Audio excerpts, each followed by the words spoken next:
Your Ring's told you that your battery's low and that you've got to take it off a wall for the first time. You would quite like not to break it. It's easier than it looks. I'll show you how to take it off the wall using the little tool that came in the box, how to charge it and how to put it back. And if you've lost that tool, and let's be honest, most people have, I'll show you how to take it off using a flat-headed screwdriver. Let's go. Now take the orange tool and push it straight into the slot on the underside of the doorbell. Straight in, firm, one push. Don't wiggle it, don't lever it. You'll feel the catch, let go. Now lift the doorbell up and off the bracket. Notice the bracket's still on the wall.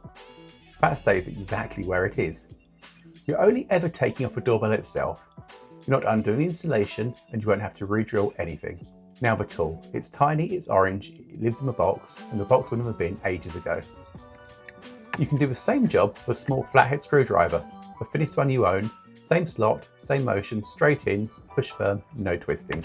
Now to charge it, turn the doorbell over and you'll see the USB-C port.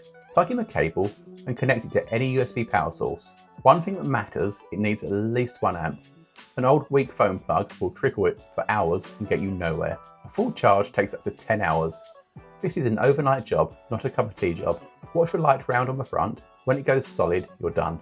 Now unplug it, line it up with the bracket and press it on until it clicks. And that's it, the doorbell's now back and installed properly. You might want to test it out at this point by pressing the doorbell. That's it. Tape up the orange tool inside a kitchen cupboard and you'll thank yourself next time. Subscribe if that helped.